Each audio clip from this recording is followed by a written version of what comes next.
기도의 모습을 담고 싶은, 개인적으로 담고 영향을 받았던 분들이 계십니다. 하늘나라에 편지를 쓰신 오영석 교수님, 저희 신학을 가르치신 교수님이십니다. 이분은 원래 머슴이셨습니다. 옛날에는 머슴이 있었죠, 동네에. 그래서 학교를 다니지 못하고 머슴으로 일을 하시다가 저녁이 되면 교회 와서 기도하기 시작했습니다. 그리고 그분 마음 가운데 다음 같은 하나님 앞에 기도를 드립니다. 하나님, 저도 공부하고 싶습니다. 다른 아이들처럼 학교 다니고 싶습니다. 비록 나이가 많이 들었고 경제적 여건이 힘들고 그렇지만 하나님, 저에게도 공부할 기회를 주십시오. 그 젊은 청년이 매일 저녁마다 밤마다 사무엘이 기도할 때 하나님께서 그 기도를 들으시고 응답하신 그 말씀을 생각하며 교회학교 선생님이 사무엘에 대한 기도의 응답을 기억하며 사무엘처럼 기도하면서 밤새도록 하나님 앞에 매달리는 그런 기도의 모습을 가졌습니다. 그런 가운데 교수님께서 엽서에다가 하나님께 보내는 편지라는 편지글을 쓰게 됩니다. 그리고 우체통에 넣습니다. 우체통에서 그 엽서를 회수한 우체부 배달원이 이 편지를 도대체 누구한테 전달해 줘야 할까? 사연을 읽어보니까 너무 안타깝고 또 그 마음을 이루어주고 싶은 마음이 있었습니다. 그리고 그 편지를 그 지역에 있는 교회의 목사님께 전달을 해줍니다. 목사님께서 그 편지를 읽으시고 감동을 받으시고 교훈들과 함께 상의를 해서 우리가 이 청년을 우리가 공부시키면 어떨까요? 그런 가운데 오영석 교수님께서 그 교회의 후원을 받아서 공부를 하기 시작하게 됩니다. 신학교 처음 들어가서 첫날 기숙사에 생활을 하면서 강의를 하기 전 새벽 5시 하나님 앞에 기도하고 싶어서 기도실로 내려갔습니다. 한 아저씨가 십자가 앞에 무릎을 꿇고 캄캄한 기도실에서 기도하는 모습을 볼 수 있었습니다.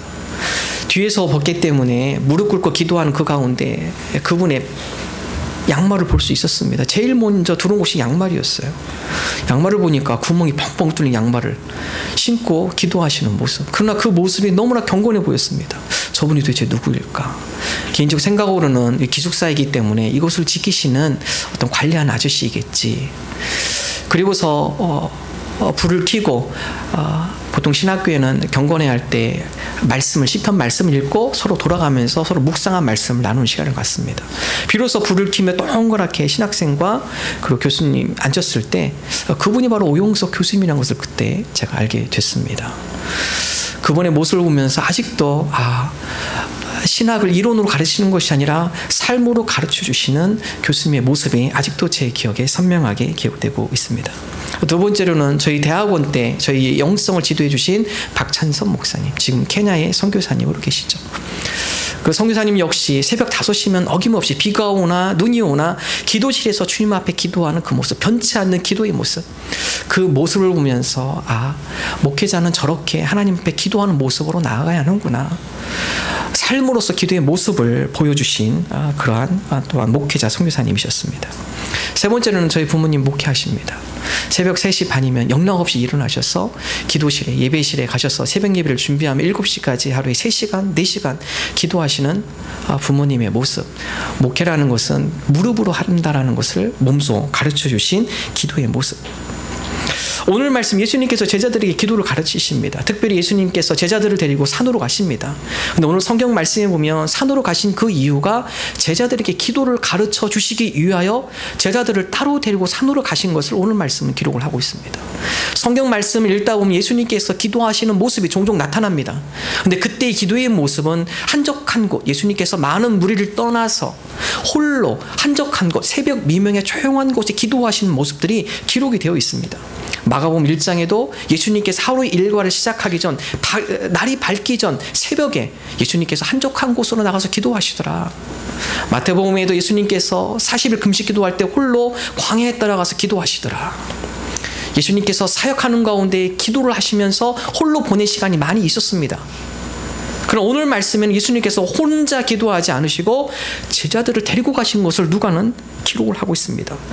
오늘 말씀 이전에 예수님께 역시 또 홀로 기도한 모습이 누가복음에도 기록이 되어 있죠. 누가복음 9장 18절의 말씀을 다시 함께 한 목소리 읽어보겠습니다.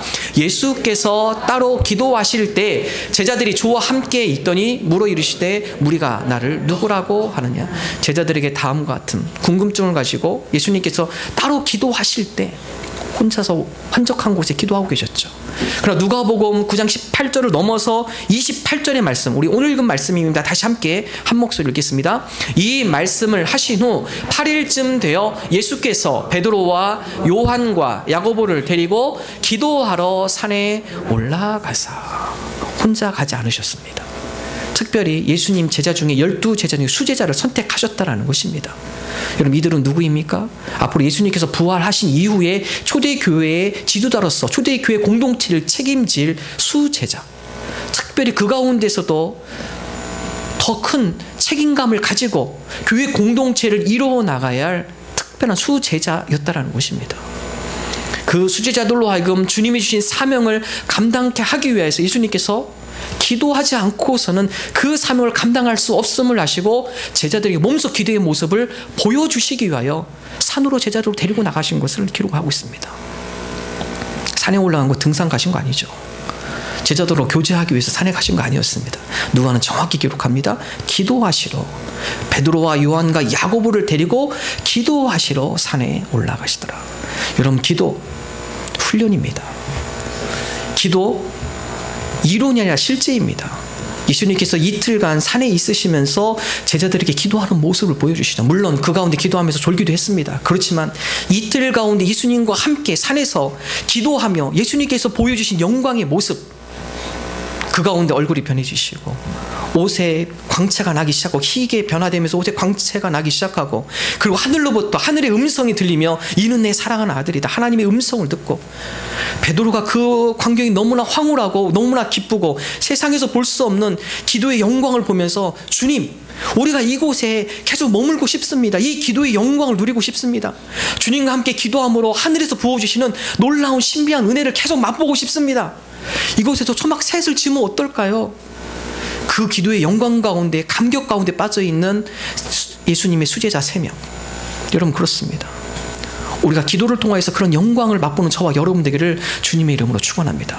여러분, 기도는 훈련입니다. 이론으로 되지 않습니다.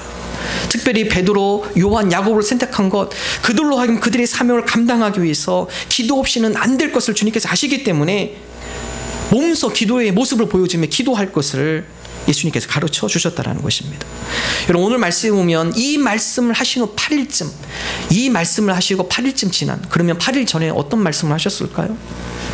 예수님께서 제자들에게 다음과 같은 말씀을 하시죠. 누가복음 9장 23절의 말씀, 우리 함께 한 목소리 읽습니다. 또 무리에게 이르시되 아무든지 나를 따라오려거든 자기를 부인하고 날마다 제 십자가를 지고 나를 따를 것이니라. 나를 따르려거든 자기 십자가를 지고 나를 따르라. 예수님께서 십자가에 달려 돌아가실 것, 그리고 인류를 구원하고 다시 부활할 것을 제자들에게 얘기를 하죠. 제자들 마음 가운데 주님이 돌아가셔? 그리고 예수님께서 십자가를 지신 것처럼 우리도 십자가를 져야 돼? 그런 삶을 살아가야 돼? 이런 십자가의 삶, 사명의 삶이죠. 그러나 결코 쉬운 삶은 아닙니다. 십자가의 사명은 가시밭길이요, 불편한 길이요, 고난의 길이요, 우리가 무거운 책임감을 가지고 걸어가야 할 부담의 길일 수 있습니다.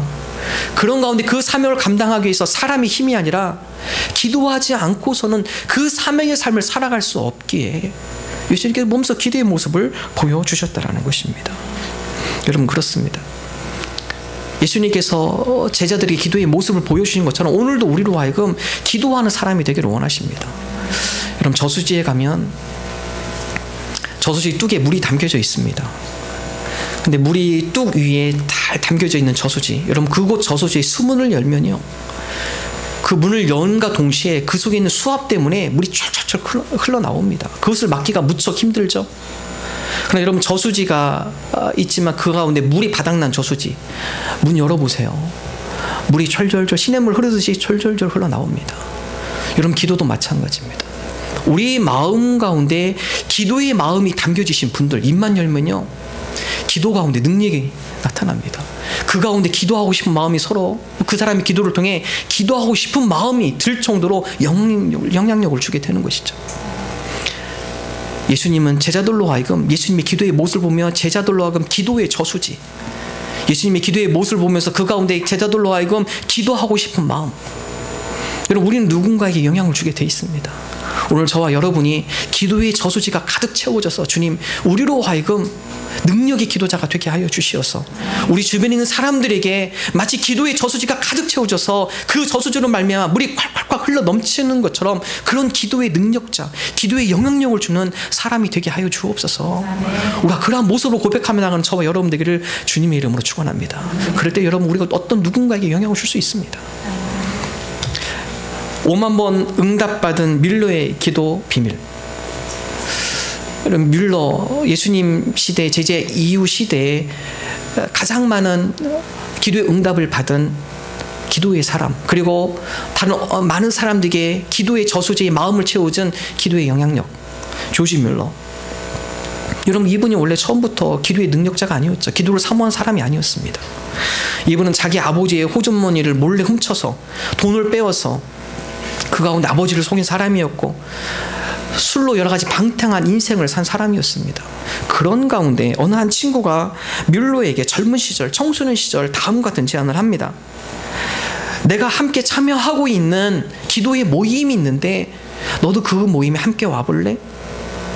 아무런 기대 없이 이 친구의 초청에 사람들과 함께 만나는 자리라 해서 뮬러가 참여하게 됩니다. 1825년 11월 중순 토요일 그 모임에 가니까 찬송하고 또 설교문을 읽고 그 말씀에 이어서 함께 기도하는 시간을 갖습니다. 그러던 뮬러에게 어느 한 사람이 눈에 들어오기 시작합니다. 그리고 그 한 사람에 대한 강한 인상을 받습니다. 그 사람은 카이저라는 그리스도인이었습니다. 찬양하고 말씀을 듣고 기도하는 가운데 카이저라는 한 그리스도인이 무릎을 꿇고 하나님 앞에 열렬히 간절히 기도하는 그 모습 가운데 뮬러가 영향을 받습니다. 그리고 다음과 같은 고백을 합니다. 나도 저 사람처럼 기도하고 싶다. 나도 저 사람처럼 기도했으면. 집에 돌아가서도 그 카이저의 무릎 꿇고 간절히 기도하는 그 모습이 지워지지 않습니다. 그 모습을 생각하며 뮬러도 그와 비슷하게 그의 모습을 본받아 기도하기 시작합니다. 여러분 그로 인해서 그 카이저라는 사람에서 태어난 위대한 기도의 위인 조지 뮬러입니다. 이 책 읽어보면 뮬러가 수많은 기도의 능력을 체험하죠. 기도의 응답을 받죠. 그 가운데 기도로 수많은 사람에게 영향을 주죠. 여러분 기도는 배우는 것이죠. 여러분 성경에 보면 많은 기도의 위인들이 기록이 되어 있습니다. 롯을 중보한 아브라함의 기도, 압복 강가에서 드린 야곱의 기도, 아멜렉을 물리친 모세의 기도, 태양을 멈추게 한 여호수아의 기도, 하나님의 뜻을 분별하기 위한 기도원의 기도, 위대한 지도자 사무엘을 낳기까지 포기하지 않으며 인내로 기도했던 한나의 기도, 우리에게 쉬지 않고 기도할 것을 가르치는 사무엘의 기도, 여러 가지 광야 가운데에서 실족할 상황, 절망적인 상황 가운데서도 포기하지 않고 하나님의 은혜를 구하며 그 가운데 하나님의 놀라운 능력을 맛본 다윗의 기도, 지혜가 부족할 때 지혜를 달라고 간구하며 지혜를 얻은 솔로몬의 기도, 3년 6개월 만에 비를 내리게 한 엘리야의 기도, 사원의 눈을 열어서 하늘의 천군 천사를 보게 한 엘리사의 기도, 사망 선고를 받았지만 절망적인 상황 가운데 생명을 15년 동안 연장받은 히스기야의 기도, 이스라엘 성전 재건을 위하여서 이스라엘 민족의 재건을 위해서 하나님 앞에 간절히 기도드린 느헤미야의 기도, 이스라엘 백성이 죄악 가운데 빠져 있을 때 슈브 이스라엘이 하나님 앞에 돌아오라, 민족을 대변하여서 눈물로 민족을 위해 간구했던 눈물의 선지자 예레미야의 기도, 그리고 우리에게 가장 기도의 모범을 보여주신 예수님의 기도. 성경에는 수많은 위인의 기도가 기록이 되어 있습니다. 여러분 기도는 배우는 것입니다. 그분들을 보면서 어떻게 기도하셨는지, 그리고 그분의 마음을 담아서 우리도 이론이 아니라 그분들처럼 함께 우리 민족을 위하여서, 우리의 중보 기도자들을 위하여서, 우리 가정을 위하여서, 자녀들을 위해서 무릎으로 기도하는 것, 그것이 바로 주님께서 원하시는 모습임을 성경 우리에게 말씀하고 있습니다. 여러분 기도가 왜 중요할까요? 우리의 사명, 주님께서 우리에게 맡기신 사명, 우리 힘으로 감당할 수 없기 때문에 그렇습니다.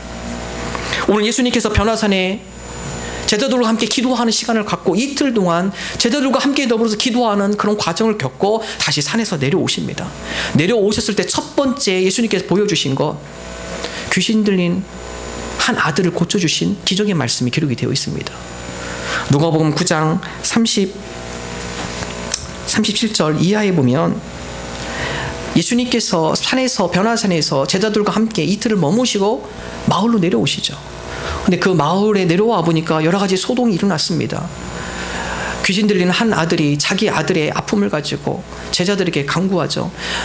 내 아들이 귀신에 사로잡히면 이 아이들이 거품이 물기도 하고 이 아들이 또 거꾸러지기도 하고 몸을 상하게 하고, 여러분 그러한 아들의 모습을 본 부모의 마음 얼마나 안타까울까요?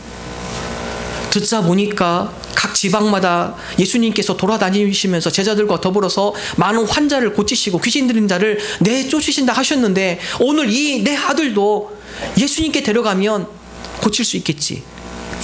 데려왔습니다. 예수님이 안 계세요. 제자들이 예수님 산에 올라가셨어요. 그래요? 그럼 제자들한테 부탁합니다. 그럼 당신네들이 좀 고쳐주십시오.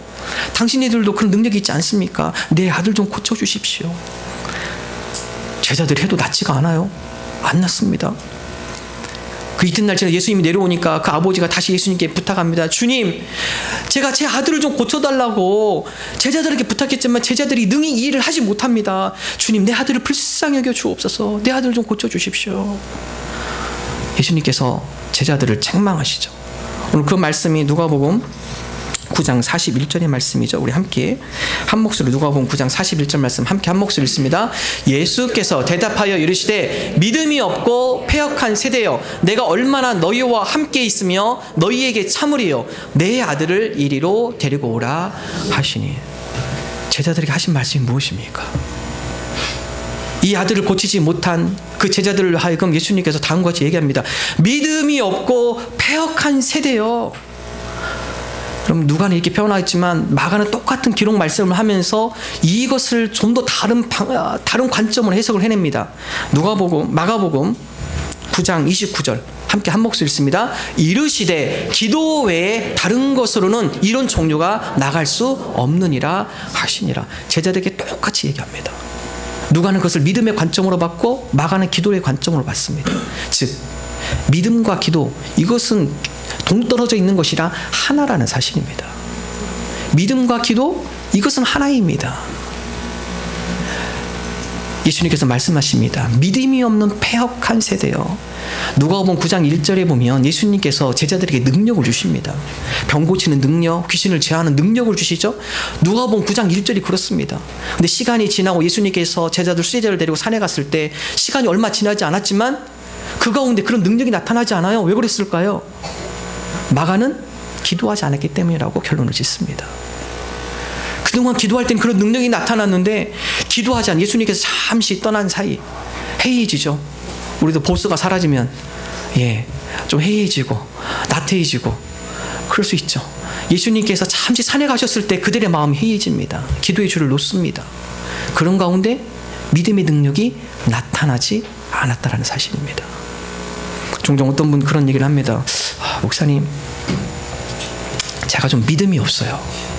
이 얘기는 무엇을 의미합니까? 목사님, 제가 기도하지 않고 있어요. 이 얘기입니다.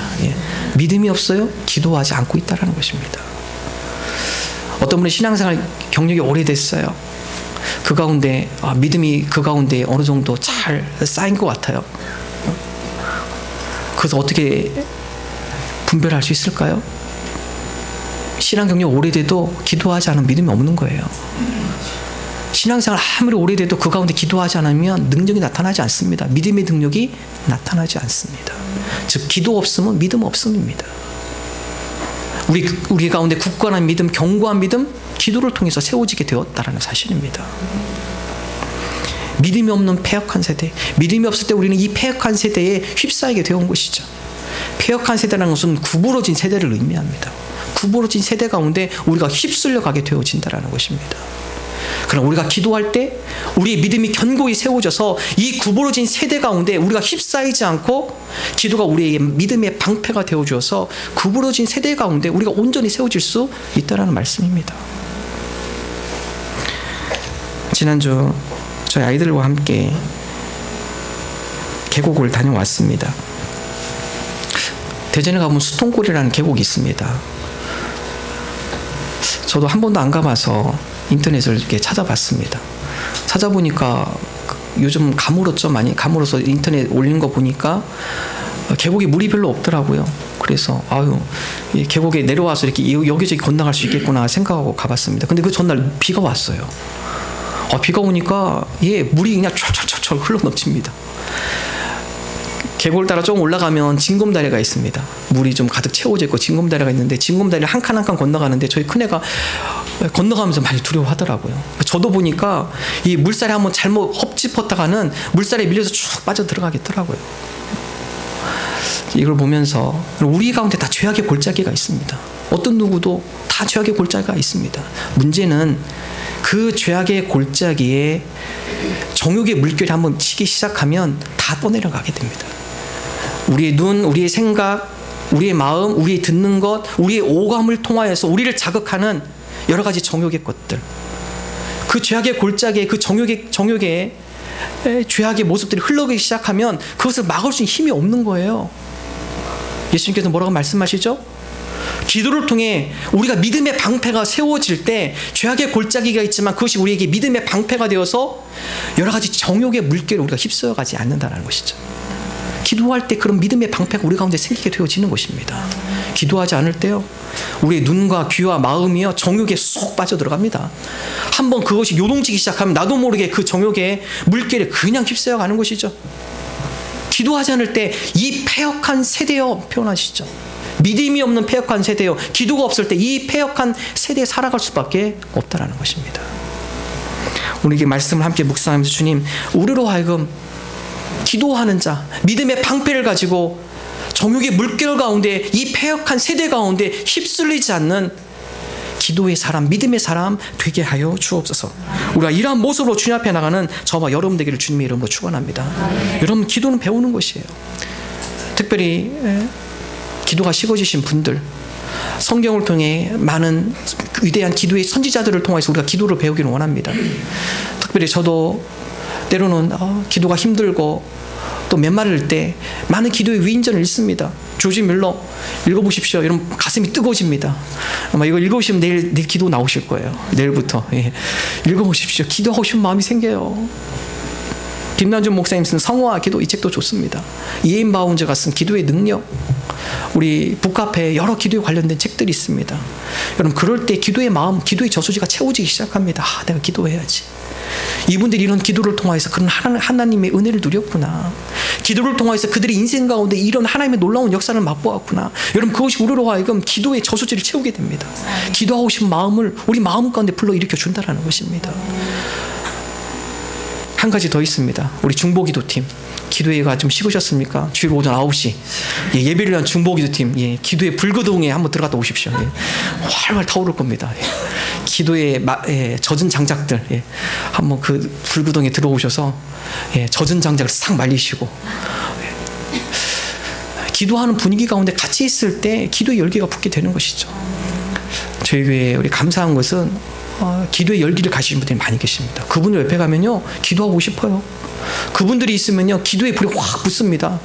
그분으로 와서 기도할 때 다른 분들이 미지근했던 그런 사람들이 저 기도의 소리를 듣고 자극받아서 그 가운데 나도 저렇게 기도하고 싶다. 기도하는 모습이 너무나 아름답고 그 가운데 간절함이 묻어나오고 그 가운데 그 기도 소리가 마음속에 우리 마음에 감동이 되어지고 기도의 마음이 채워진, 기도의 저수지가 채워지신 분들이죠. 우리가 그러한 기도의 저수지가 채워져서 우리가 가는 곳곳에 우리의 기도로 말미암아 기도의 영향력을 끼치는, 우리가 가는 곳곳마다 기도의 열기를 불어일으키는 그런 기도의 사람으로 쓰임받는 저와 여러분 되시기를 주님의 이름으로 축원합니다. 두 번째, 오늘 변화산 예수님의 말씀을 통해서 가르치는 것, 기도와 성화, 기도와 거룩입니다. 예수님께서 기도하실 때 다음과 같이 변화되는 모습을 제자들에게 보여주십니다. 누가복음 9장 29절의 말씀 함께 한 목소리로 읽습니다. 기도하실 때 용모가 변화되고 그 옷이 휘어져 광채가 나더라.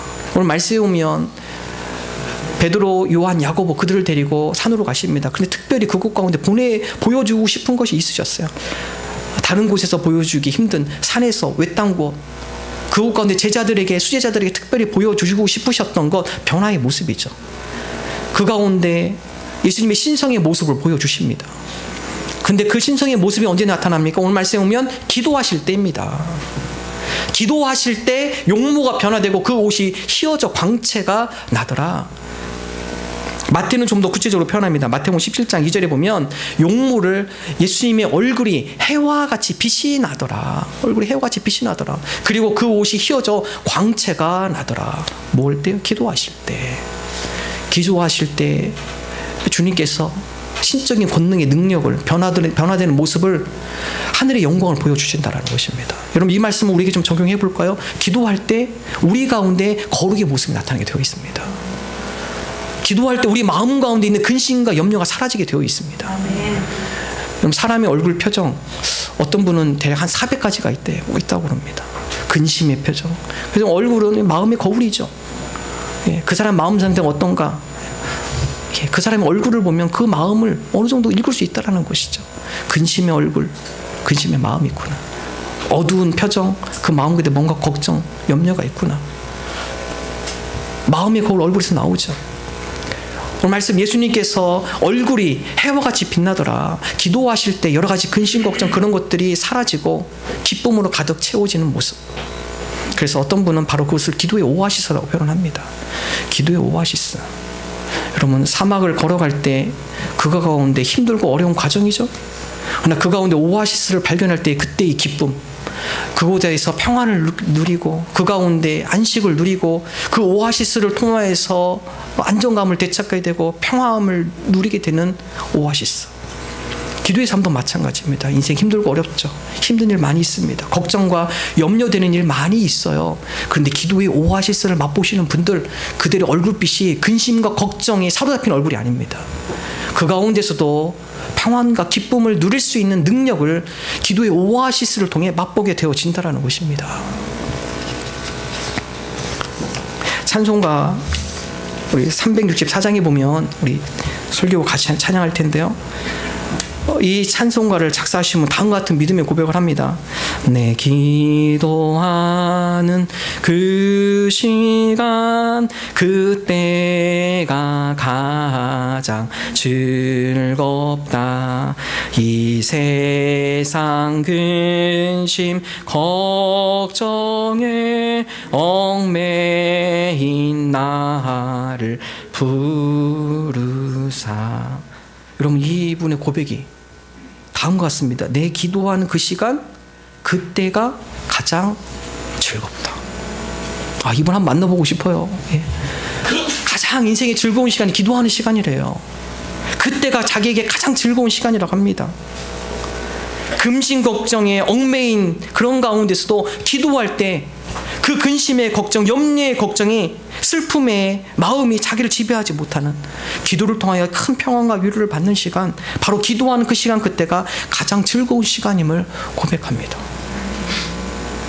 저와 여러분이 이런 기도의 사람이 되면 좋겠습니다. 하나님 기도하는 시간이 나에게 참으로 즐거운 시간이군요. 복된 시간이군요. 기쁨의 시간이군요. 이분은 기도의 오아시스를 만나신 분이에요. 기도를 통해서 그 가운데 누려주시는 큰 기쁨의 오아시스. 기도하기 쉽지 않아요. 교회에서 여러 가지 프로그램 할 때는 잘 모이시죠? 행사할 때는 잘 모입니다. 기도하자고 모이자라고 하면 안 모여요. 기도하자고 하면은 다 뭐 핑계대고, 그만큼 기도가 쉽지 않은 거예요. 그럼에도 불구하고 기도 시간에 이 자리를 기억하며 시시때때로 나와서 기도하시는 분들 왜 그럴까요? 기도의 오아시스를 맛보았기 때문에 그렇습니다. 기도할 때 그 가운데 주시는 주님의 절대적인 평안, 그 가운데 주님께서 주시는 위로, 그 가운데 주님께서 회복시켜 주시는 치유의 능력, 기도의 오아시스를 통하여서 그 가운데 회복되어지고 충전되어지는 놀라운 영적인 능력, 기도를 통해서 얻기 때문에 그렇습니다. 저와 여러분이 기도의 오아시스를 맛보고 우리가 이 찬양의 고백처럼 주님 기도하는 그 시간이 저에게 너무나 즐거운 시간입니다. 하나님 그 시간이 나에게 가장 기쁨의 때입니다. 우리가 이러한 기도의 사람으로 나아가는 저와 여러분 되기를 주님의 이름으로 축원합니다. 또한 얼굴의 변화뿐만 아니라 그 가운데 기도의 오아시스를 발견할 뿐만 아니라 그 옷이 휘어져서 광채가 나더라. 몸의 거룩의 변화입니다. 기도할 때 그런 우리 가운데 거룩의 변화가 나타나게 된다는 것입니다. 많은 분들이 맨 처음에 기도 시작할 때는 청구형 기도, 하나님 뭐 해주세요, 청구형 기도를 하십니다. 근데 여러분 그 기도가 나중에는 성화형 기도로 바뀌어요. 청구형 기도가 나쁘다는 것이 아니에요. 기도는 그렇게 시작할 수 있습니다. 그러나 그런 기도를 통하여서 우리가 거룩하게 되어진다는 것입니다. 이것이 바로 기도를 통한 성화입니다. 기도를 하다 보니 어느 순간에 하나님의 마음이 느껴지기 시작하고 하나님에 대한 경외감이 생기기 시작하고 그러면서 우리의 생각과 우리의 마음과 우리의 손과 발이 거룩해 변해지는 성화가 되어지는 그런 과정을 우리가 겪게 되어진다는 것입니다. 기도, 내가 누군가를 위해서 기도하는 것, 기도, 내가 하나님을 위해서 기도하는 것, 그러나 결국은 그것이 우리를 살리게 된다는 사실입니다. 인도의 성자 선다싱이라는 분이 계십니다. 14살 때 어머니를 잃게 됩니다. 그 가운데 인생의 큰 방황기를 겪습니다. 그러면서 인도라는 지역, 기독교가 힘든 지역이죠. 기독교에 대한 적대감을 갖고 선교사님을 핍박하고 그 가운데 성경을 태우는 일들을 방황하는 가운데 그런 일들을 합니다. 그러던 어느 날 이 선다싱이 어느 날 새벽 성경을 태우는 그런 가운데 예수님의 음성을 듣습니다. 예수님께서 그를 부르신 거죠. 인도의 성자로 그를 부르셨습니다. 그리고 그가 그리스도인이 됩니다. 가족들이 유협합니다. 주변의 공동체가 기독교로 개종하는 것에 대해서 허락하지 않습니다. 죽음의 위협을 무릅쓰고 그가 그리스도를 영접하고 복음 전도자로 살기로 다짐을 합니다. 그리고 여러 인도 곳곳에 복음을 전하며 전도자로 그가 헌신하게 됩니다. 여러 일화들이 많이 있는데 그 가운데 기도의 십자가. 언젠가 이 선다싱이 눈보라를 헤치며 산을 넘고 있었습니다. 산을 넘고 있는데 저 앞에 어느 한 노인이 엎드러져서 사람을 붙잡습니다. 자기 앞에 어떤 한 젊은이가 먼저 걸어가고 있었는데 그 노인이 그 젊은이를 붙들며 나도 좀 데려가 주십시오. 내가 여기 있다가는 이 눈보라에 얼어 죽을 것 같습니다. 그러니까 나를 좀 부축해서 데려가 주십시오. 젊은이가 생각해 봅니다. 지금 출발해도 밤 늦게서야 이 산을 넘을 것 같은데 이 어르신을 모시고 갔다가는 둘 다 죽겠지. 그리고 이 젊은이가 그 노인의 손을 뿌리치고 혼자 걸어갑니다. 그 다음에 선다싱이 그걸 보면서 그 지역을 지나갈 때 역시 그 노인이 선다싱을 붙습니다. 나도 좀 데려가 주십시오. 이러다 내가 얼어 죽겠습니다. 선다싱이 마음에 많은 갈등이 있었지만 그럼에도 불구하고 그가 노인을 부축하며 산길에 오르기 시작합니다. 처음에는 부축해서 올라갔어요. 그런데 점점 올라가고 시간이 지나면서 나중에는 이 노인이 걸을 수가 없습니다. 선다싱이 할 수 없이 이 노인을 등에 업고 그 산길을 걸어가기 시작합니다. 산을 넘어서 내려막길에 어두컴컴한 그 길에 앞에 어느 한 젊은이가 쓰러져 있어요. 눈이 좀 덮여 있어요. 알고 보니까 그 노인의 손을 뿌리치고 먼저 가겠다고 간 그 젊은이였어요. 그 젊은이의 모습을 보며 선다싱이 노인을 등에 업고 걸어오면서 그런 생각을 합니다. 나는 단지 그 노인이 불쌍해서 업고 그 힘든 산길을 걸었다고 생각했다. 그렇지만 그렇게 했기 때문에 결국 그 모진 눈보라와 추위를 이기고 내가 살아날 수 있었다. 우리가 기도할 때 이런 얘기 종종 들어요.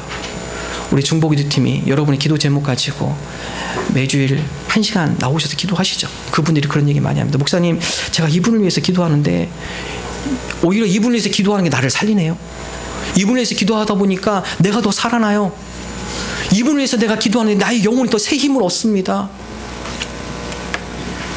우리가 누군가를 위해서 기도한다라는 거, 그 사람을 위해서 기도한 것 같지만 그러나 그 기도가 나를 살리게 되어 있습니다. 우리가 보통 이런 생각해요. 우리가 주의를 지킨다? 거꾸로 생각하셔야 돼요. 주일이 우리를 지켜주는 것이죠. 우리가 누군가를 위해서 기도한다? 아니요. 그 기도가 나를 살려준다라는 사실입니다. 칼빈은 다음 같은 이야기를 합니다. 기록된 성경을 통해서 하나님이 어떤 분이신 줄을 알게 되지만 기도의 실천으로 그분의 인격을 실제로 경험하게 된다. 기도는 하나님을 위한 것이 아니라 우리 자신을 위한 것이다. 기도는 우리가 구하는 것을 얻는 결과뿐 아니라 그렇게 간구하는 과정을 통하여 하나님을 찾고 그분을 사랑하며 섬기고자 하는 열렬한 소원으로 항상 불타오르게 만들어준다. 뿐만 아니라 기도의 실천은 우리를 거룩하게 만들어주는 성화의 작용을 가지고 있다. 기도는 하나님 앞에 내어놓기 부끄러운 욕망이나 바람이 우리의 마음에 들어오지 못하도록 막아준다. 우리는 마음으로부터 우러나오는 간절한 기도의 과정을 통하여 마음에 깃들인 악한 욕망이 하나님 앞에 드러나는 것과 파멸되는 것을 경험하게 된다. 여러분 그렇습니다. 기도를 통해 우리가 성호의 과정을 거치게 되어진다는 것입니다. 시편 기자는 다음과 같이 기록을 합니다. 시편 138편 3절의 말씀 함께 한 목소리 읽습니다. 내가 간구하는 날에 주께서 응답하시고 내 영혼에 힘을 주어 나를 강하게 하셨나이다. 그렇습니다. 우리가 주님 앞에 간구하는 것, 주님 앞에 우리가 기도로 아뢰는 것, 그것은 우리의 기도를 통해 하나님께서 우리의 기도를 응답하실 뿐만 아니라 우리의 기도를 통해 우리의 영혼이 새 힘을 얻고 우리가 더욱더 강하게 견고한 믿음의 사람으로 세워지도록 하나님께서 우리를 거룩하게 해주신다는 것입니다. 오늘 저와 여러분이 이 기도의 사람이 되어서 우리가 간구하는 기도가 하나님 앞에 연락되어지며 우리가 기도의 응답을 받을 뿐만 아니라 이 패역한 세대 가운데 믿음으로 견고히 세워져서 하나님의 거룩한 자녀로 믿음으로 승리하며 나가는 저와 여러분 되시기를 주님의 이름으로 축원합니다.